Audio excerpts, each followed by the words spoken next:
Halo semua, kembali lagi di Wayan Putra Garden. Nah, kali ini kita akan bahas tentang perawatan sayur dan tabulan pot dengan menggunakan sistem irigasi kapiler. Jadi dengan menggunakan sistem irigasi kapiler, kita bisa hemat air karena kita bisa siram sebulan sekali atau 2 minggu sekali. Jadi tergantung ukuran pot bawah ya. Nah, seperti ini contohnya teman-teman, ini pakai pot kecil. Kita bisa siram 2 minggu sekali, tanaman tidak mati karena ada sumbunya teman-teman. Nah, kalau potnya lebih besar, kita mungkin bisa siram sebulan sekali, tanaman tidak mati karena itu dah cadangan airnya lebih banyak. Contohnya seperti ini teman-teman, yang bawahnya memakai pot lebih besar. Jadi dengan memakai sistem ini teman-teman jadi lebih jarang menyiramnya. Yang biasanya disiram setiap hari, ini bisa disiram sebulan sekali kalau potnya besar. Kalau potnya kecil bisa 2 minggu sekali, tanaman tetap hidup, tidak mati. Nah, apa media tanam dan eh, media tanam dan cara perawatannya itu yang akan saya bahas kali ini teman-teman.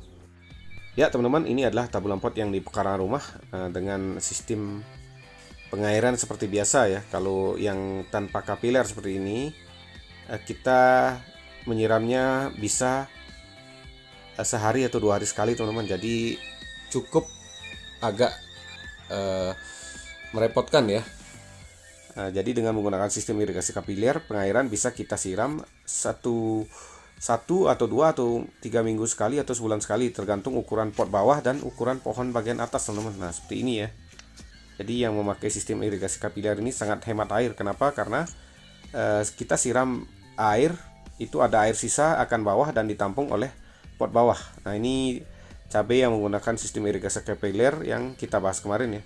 Jadi cabai ataupun tabulan potnya di sini ditumpang sari dengan sayur teman-teman. Jadi kita sekali siram banyak tanaman yang kena. Jadi lebih praktis intinya, dan lebih simple, dan tentunya lebih hemat air. Nah, kenapa teman-teman pasti bertanya kenapa yang di sini buahnya lebih banyak sedangkan yang di kapiler lebih sedikit buah tabulan potnya. Nah, itu bukan seperti itu teman-teman. Jadi beberapa tanaman yang sudah laku, yang sudah diorder orang, saya pisahkan di sini ya. Jadi ini karena dirawatnya sebentar lagi, jadi kita pisahkan, tidak memakai sistem irigasi kapiler ya. Yang belum laku kita pakai sistem irigasi kapiler karena kemungkinan akan dirawat lebih lama ya. Kalau ini rata-rata yang di sini sudah laku teman-teman. Jadi itu penyebabnya di sini yang berbuah, yang di sebelah sana buahnya kurang. Karena ini akan kita angkut ke Denpasar ya, sudah ada yang pesan teman-teman. Nah seperti ini ya. Jadi dengan menggunakan sistem irigasi kapiler, tentu kita akan lebih praktis perawatan. Nah, teman-teman, kita bahas sekarang alat-alat yang diperlukan untuk tabulan pot irigasi kapiler ya. Pertama tentu ada sumbu. Sumbu bisa pakai kain bekas atau lebih bagus lagi karpet bekas yang udah rusak. Sangat kuat dengan air, intinya yang tidak mudah larut dalam air. Ini ada kompos dari rumput liar, ada tanah yang dicampur sekam atau kohe ayam pedaging ya. Ini ada pot bawah. Pot bawahnya juga bisa pakai yang besar atau yang kecil. Kalau saya memanfaatkan apa yang ada ya. Ya teman-teman, langsung kita bahas. Pertama-tama pot yang kita beli atau pot apa saja di lubangnya tengah-tengah seperti ini teman-teman. Ini tujuannya untuk sumbunya ya. Jadi kalau sumbu itu usahakan tengah-tengah ya. Jadi sumbu juga menyesuaikan tanaman apa yang mau ditanam ya. Kalau tanamannya kecil tidak usah pakai sumbu yang besar. Kalau tanamannya besar, sumbunya bisa agak besaran. Nah ini kita lubangi. Ini lubang asli sudah ada teman-teman, tapi pinggirnya ya. Kalau untuk sumbunya ya kita lubangi bagian tengah seperti ini. Ini juga nanti kalau kita kocor dengan air akan ke bawah turun ke sini, akan jadi air cadangan seperti itu teman-teman. Nah ini pot bawahnya kalau besar bisa tahan bulanan, kalau yang kecil bisa 2 minggu nanti teman-teman. Nah yang seperti ini ya. Intinya kita tidak perlu siram tiap hari kalau memakai sistem seperti ini, sangat praktis. Ya langsung saja teman-teman, kita isi kompos dari rumput liar ya. Ini rumput yang sudah kita taruh selama 2 minggu. Ini nggak diinjak sapi, biasanya kita buat cari rumput ditaruh di kandang sapi 3 hari udah jadi ya. Tapi itu banyak yang komplain, padahal itu pupuk sangat bagus sekali kita buat, cepat dan subur sekali. Kalau ini dari rumput liar aja teman-teman yang kita busukkan ya. Nah sekarang sumbunya kita taruh, kita sangkutkan di rumput teman-teman. Jadi sumbunya tidak akan lepas ya, karena nyangkut di rumputnya ini, di komposnya ya. Kita sangkutin sedikit aja. Nanti kalau sudah kena tanah ini sumbu ini yang akan menjadi cadangan air ya, meresap air maksudnya, menyerap air. Sekarang kita taruh komposnya. Ya, kenapa kompos ini taruh bagian bawah ya? Tentunya kalau rumput risikonya bisa tumbuh teman-teman. Jadi kita taruh bagian bawah biar tidak tumbuh ya. Nah, ini dia tanamannya ya. Tanamannya pakai pohon jeruk lemo ya teman-teman. Ya, tanaman apa saja bisa. Yang penting yang gampang berbuah ya. Ya, tujuan tamu lampot kan biar berbuah. Ini plastiknya kita robek sedikit karena ini pakai plastik makanan bisa busuk. Jadi kita robek sedikit biar akarnya tidak terganggu. Jadi tanaman langsung akan tumbuh dengan subur ya. Ini juga talinya pakai tali rapia jadi gampang busuk teman-teman. Nah, sudah seperti ini. Kita taruh tanah yang sudah dicampur dengan sekam ini.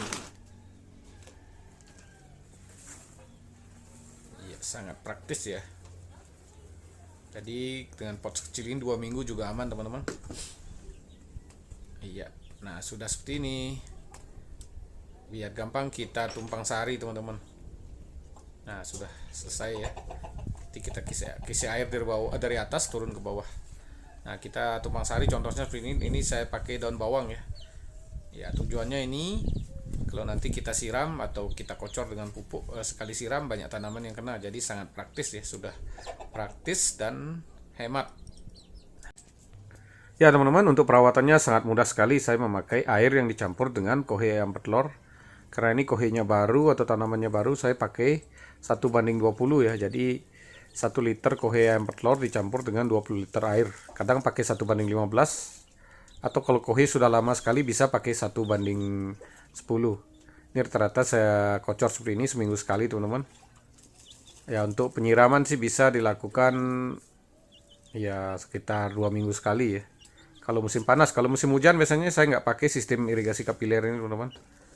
Jadi sistem irigasi kapiler kita pakai pas di musim panas saja agar kita tidak menyiramnya setiap hari dan kita bisa siram 2 minggu sekali kalau potnya kecil. Kalau pot yang besar bisa sebulan sekali ya. Tidak mati teman-teman. Ya, tapi kalau ada kesempatan sih seminggu sekali kita siram. Intinya pas kita tidak rawat itu tanaman tidak mati dan tidak kering. Itulah keuntungannya sistem irigasi kapiler untuk tabu lampot ini teman. Apalagi ini tabu lampotnya kita tumpang sari ya. Jadi kita hasilkan banyak tanaman ya. Nah, ini cukup subur ya teman-teman. Ya, beberapa tabu lampot yang bagian barat sudah kita kirim ke Denpasar ya. Nah, ini bisa dilihat ya. Ini juga pohonnya yang berbuah itu sudah laku ya. Nanti tinggal kita kirim aja teman-teman. Kalau cabai sih nggak kita jual ya. Cabai untuk kebutuhan sendiri di sini ya.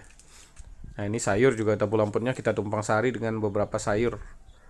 Ini ada brokoli juga teman-teman. Yang sudah hampir kita panen ya. Karena sudah matang ya. Nah, ini ada sayur hijau juga kita tumpang sari. Nah, ini cabai yang kita sempat bahas sekitar 2 minggu lalu teman-teman. Jadi dengan perawatan seperti ini sangat gampang dan praktis.